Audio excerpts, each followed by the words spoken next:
Britain's historic houses chart the social, cultural, and political story of this ancient land. The collections held within their walls bring history to life. As a judge for this year's Historic Houses Collections Award, in partnership with fine art auction house Dreweatts, I'm visiting all 6 shortlisted houses, meeting the owners, curators, and conservators who work tirelessly to preserve these treasures for the future. Join me as I visit Burton Constable Hall in Yorkshire to explore the extraordinary 18th century collection of William Constable.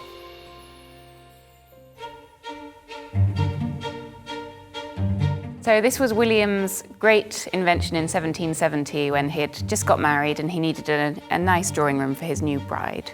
Right. It was designed by Wyatt originally, but Wyatt was notoriously unreliable, so Chippendale was brought in to do the entire room. Really? Including the mirrors, which were made using Wyatt's original glass, but Chippendale completely redesigned them to his own specification. So that's a Chippendale mirror as well? It is. And of course, originally, everything would have looked very different because the walls are a dark green colour until the Victorian era, so everything would have really shone from the walls with that contrast. Of course. The Victorians, generally speaking, gild everything, although we think the chairs in here were originally gilded. Okay. The second suite of Chippendale furniture we have was also gilded, but it's actually been restored since then and stripped back and restored to its original blue and white scheme. Oh, right. Okay. You have lots of visitors coming here to Burton Constable. They're coming primarily, do you think, really to see William Constable's collection? Because tell me a little bit more about the collection, because it's very unique that it's still here at his former house. Yes. So William's collection was absolutely vast and he collected everything, obviously fine furnishings, but also his cabinet of curiosities, which is a remarkable cabinet, which is the only one really surviving its original country house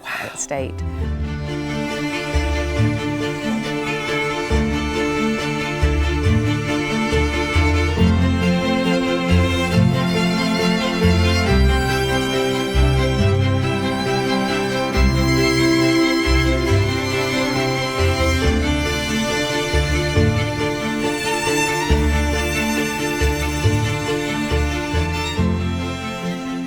So the Cabinet of Curiosities, William's great scientific adventure in all things natural history, electrical, geological, but a lot of the time William was really basing it on scientific principles and on a wish to learn something. He was buying the latest scientific books and journals, and he was trying to carry out the experiments mentioned in those here at Burton Constable. Wow.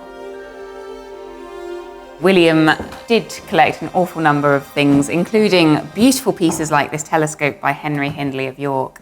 This is one of the first equatorially mounted telescopes, so it would have been used to do things like mapping the transit of Venus. It's science of the highest level in that era. So it's a phenomenal piece. At this point, science also included antiquities, so he was also collecting things from ancient cultures such as the Greeks, the Romans. We've got a phenomenal number of wax seals that were taken from the Farnese gems, so they're also of international importance today.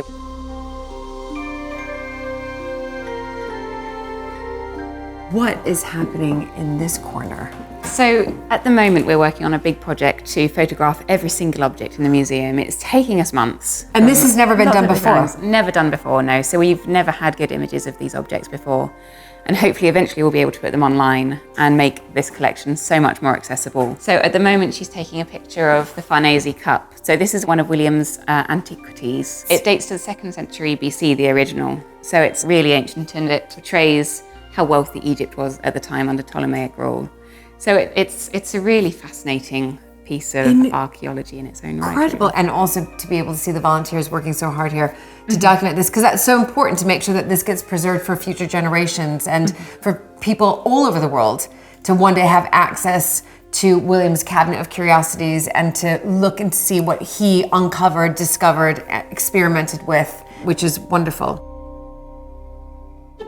As well as the eclectic Cabinet of Curiosities, the Burton Constable team have digitized some of the extensive Victorian music archive of the Constable family. So here we are in the pink room. In the pink room, yeah. Absolutely. Fantastic. So you can see there's a beautiful piece of handwritten music by one of the ladies of the family where they've actually changed the title. So instead of having the words "I'd be a butterfly," it's "I'd be a," and then a picture of a butterfly, which I think is just adorable. Yeah. The penmanship as much as anything. And we have books of these things because the family, as far as we can tell, were borrowing pieces from friends and copying them out themselves and giving the pieces back. So these are also all music. Put on top of here. And it's amazing that it's all survived. Oh, absolutely. As well. No, I mean, it's incredible. You don't very often get pieces like this surviving. So you can see it's a lovely old book. Yeah, lovely marbling. And then if we just flip it open, you can see it's actually very complicated music. And you do occasionally find very amusing excerpts where they've actually just crossed out an entire section where they've clearly decided it's too difficult and they don't want to play that particular piece. But wow, so, I mean, beautiful. What an extensive collection. Absolutely. And to think that this was just one Victorian family, the same Victorian family. Absolutely. Incredible. So it was a really musical, theatrical household. Yes. And I think that's a really crucial part of the story that we can now tell a little bit more because of this project. Yeah. And hopefully that's what the museum project will do too. It'll give us a lot more material to get those stories out, to explore the interest, to look a bit more at what they were trying to do and how they were doing it and how we can actually make that more relatable to people today.